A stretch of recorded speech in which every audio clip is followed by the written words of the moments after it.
Fala pessoal, tudo bom? Meu nome é Lucas e hoje a gente vai falar sobre transtorno de ansiedade generalizada. Mas para começar a aula, vamos falar sobre ansiedade. O que é ansiedade, quando que ela é fisiológica, quando que ela é patológica.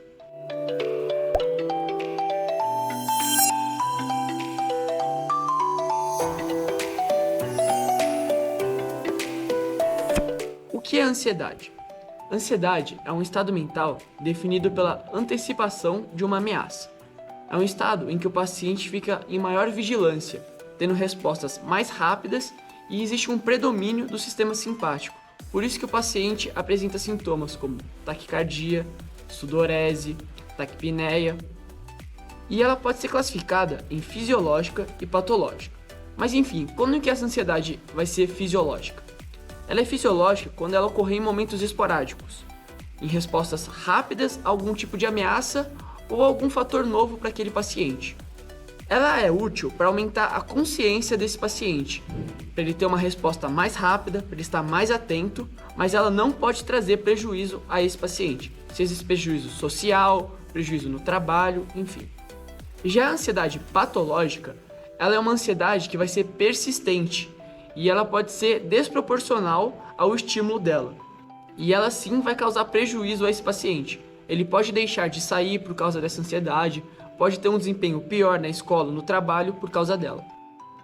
Vamos agora então falar sobre a ansiedade generalizada mesmo, o TAG em si. Ela é definida como uma ansiedade excessiva presente na maioria dos dias durante pelo menos 6 meses nesse paciente.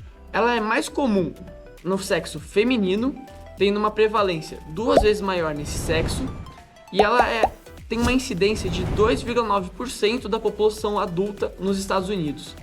E ela também é mais comum em países desenvolvidos, em comparação com países subdesenvolvidos. Enfim, quais são os fatores de risco para uma pessoa desenvolver o TAG durante a vida?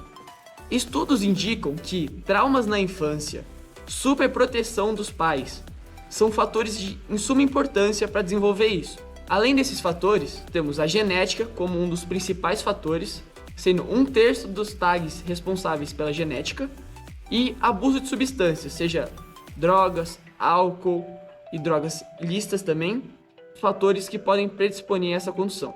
Quais são os sinais e sintomas mais comuns no geral da TAG? O paciente apresenta preocupações excessivas, seja sobre trabalho, seja sobre faculdade, seja sobre namoro, os filhos, e o paciente se apresenta muito irritável facilmente. O paciente pode apresentar também tremores, uma tensão muscular e uma rigidez muscular, sudorese excessiva, náuseas e diarreias, taquicardia, falta de ar, tonturas e muitas vezes também distúrbios do sono, seja para iniciar ou seja para manter o sono. Algumas provas, alguns livros utilizam principalmente o DSM-5 como critérios diagnósticos. Então aqui eu coloquei para vocês os critérios que o DSM utiliza e a gente vai discutir um pouquinho sobre eles. O primeiro critério que o DSM analisa vai ser o seguinte: ele fala ansiedade e preocupação excessivos, ocorrendo na maioria dos dias por pelo menos 6 meses, com diversos eventos ou atividades, seja na escola, no trabalho. Outro critério analisado é se o indivíduo se considera que é difícil controlar essa preocupação. Ele não consegue controlar, é mais forte do que ele.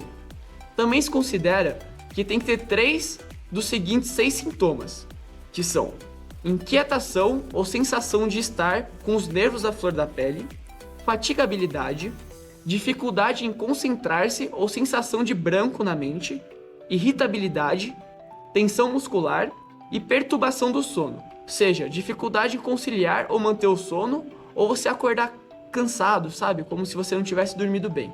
Outros fatores considerados pelo DSM são se a ansiedade e a preocupação ou sintomas físicos causam sofrimento clínico significativo ou um prejuízo funcional, social, profissional ou em áreas importantes na vida do indivíduo.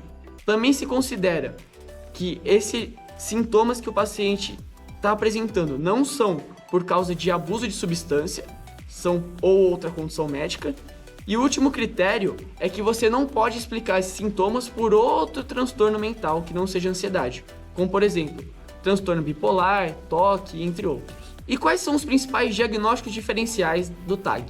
Eles são transtorno de ansiedade social, transtorno obsessivo-compulsivo, transtornos depressivos, transtorno bipolar, transtorno de estresse pós-traumático e transtorno de ansiedade induzido por substância ou medicamento. Enfim, como que é o tratamento desses pacientes?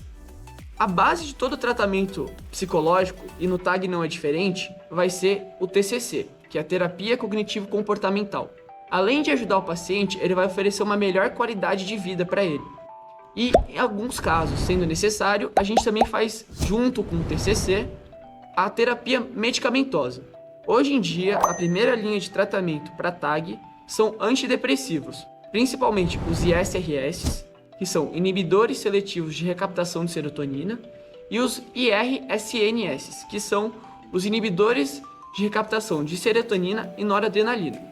Além deles, a gente também indica, em alguns casos, associado benzodiazepínicos, que possuem a vantagem de agir rapidamente para diminuir a ansiedade do paciente, porém, podem causar maior risco de vício e dependência, e nos idosos, um sintoma colateral que é importante avisar é queda, aumenta o risco de queda nos idosos.